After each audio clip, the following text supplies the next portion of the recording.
Bismillahirrahmanirrahim. Welcome to Ordinary Days. Today we are going to start the development of nervous system, and first of all we are going to begin with the development of spinal cord. This whole playlist will be featuring the from the process of starting from the development of spinal cord till all the diseases related to the spinal cord. So let us begin the first video, and please like, share and subscribe to my channel, which is Ordinary Days. You can see it over there, and don't mind my voice, I have a bit of sore throat. So first of all, development of nervous system. What happens in third week? you know there are different weeks that we consider during embryology, and third week is very important because in the third week the embryo is trilaminar. Trilaminar mean it has three layers. The three layers are the ectoderm, the mesoderm, and the endoderm. And in the trilaminar embryo, in the posterior aspect of this trilaminar embryo, there is a neural plate and neural groove that start to develop. Let us have a look. So, when you have a look in your book, then you can see that embryo is trilaminar. In this region, you have this ectoderm, this mesoderm, and this endodermal layer. Okay, and now in the posterior portion, like this is the anterior portion and this is the posterior portion. In the posterior portion, you are going to have the neural plate as well as the neural groove that will start to develop. The neural groove is actually a groove shaped particle or a groove that is developed in the surface ectoderm, and when this groove develops there are two folds produced to it. A groove is developed, there are two folds on both sides of the grooves, and this fold, the highest point of this fold, that makes the neural crest. So this is what is happening in 3 weeks. 3 weeks is equals to trilaminar embryo or three layered embryo. So this is what you need to know from the here. Now, as I told you, in the third week there will be development of the ectoderm. The ectoderm will have this development of neural plate and neural groove in its posterior part. Now this ectoderm is now differentiating into this neural plate and groove, etc. The notochord and paraxial mesenchyme, they are influencing this development of ectoderm, which you can say what is causing the trilaminar embryo to now develop this groove and this plate type of thing. This is the notochord and the paraxial mesenchyme.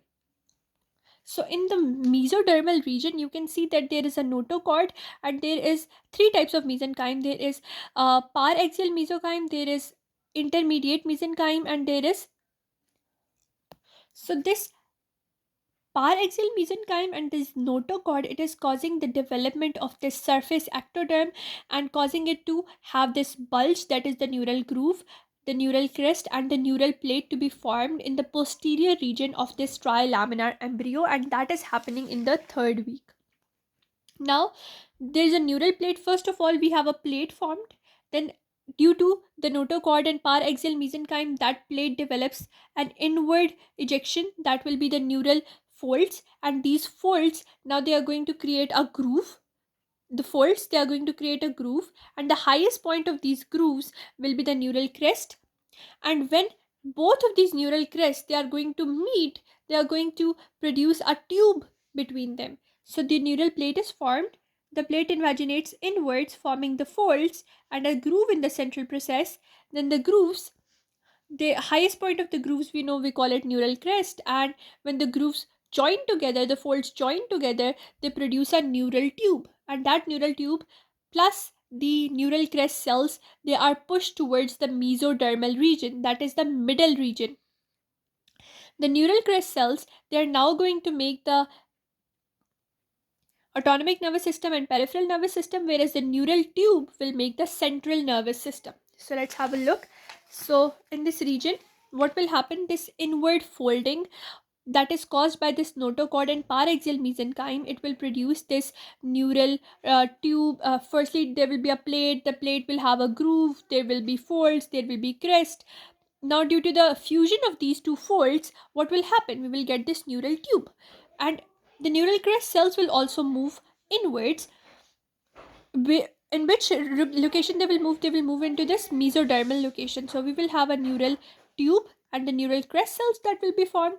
The neural tube is going to form the central nervous system, whereas the neural crest cells, both of these, they are going to form the peripheral nervous system and the autonomic nervous system. And the notochord will be pushed a little bit towards the endodermal side. So this is what is happening in the embryo in the third week. Now we will talk about neurulation. What is neurulation? Neurulation is the formation of this whole neural apparatus, the neural tube, the neural fold, plate, etc. Now they are saying that neurulation, it occurs in the third week on the 22nd and 23rd day. And location of this is fourth to sixth pair of somite. Now they are saying that this in this neural plate, this there's a location which is very much important, and that location is fourth somite. Cranial to the fourth somite, two-third region, it will develop into the brain, whereas caudal to the fourth somite, we will have one-third region, and that one-third region will develop into the spinal cord. Now, the lumen of the neural tube. As I told you that there will be a neural tube that will be formed due to the fusion of the neural folds. That neural tube is now going to close, but now it is going to close from the fifth somite to the cranial and caudal region. So for example, if we have the whole neural tube, so firstly it will close in the middle portion, that is in the fifth somite portion, then it will start to close in this manner and in this manner in both directions. And that lumen of the neural tube, like there's a tube, and the lumen inside the tube, it is known as the neural canal. And a major thing about this neural canal is that it communicates freely with the amniotic cavity. So that neural canal or the fluid in it is the fluid of the amniotic fluid. Okay. So this division of the structures, it is on the basis of fourth somite. Cranial to fourth somite, two-third region will develop into the brain. Caudal to fourth somite, one-third region will develop into the spinal cord. But closure of this neural tube, it begins at the fifth somite level and it will move cranially and caudally. And the last processes or last things that are going to close, one is the rostral neuropore and one is the caudal neuropore.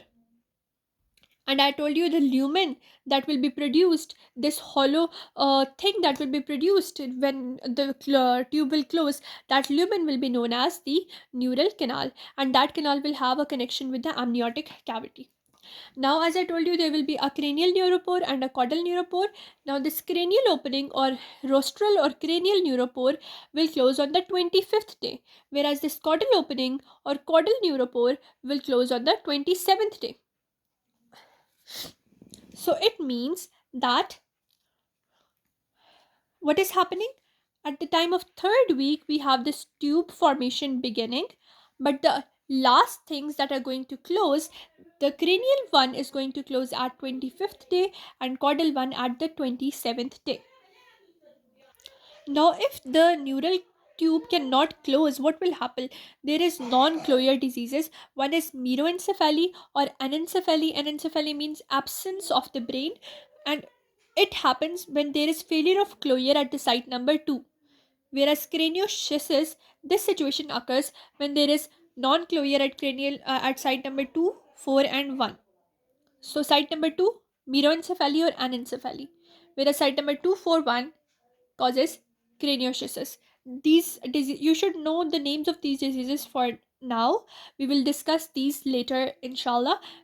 With that, we are done with the introduction and all the dates, etc. And when does the relationship with somites, in the next video we are going to officially start the development of spinal cord.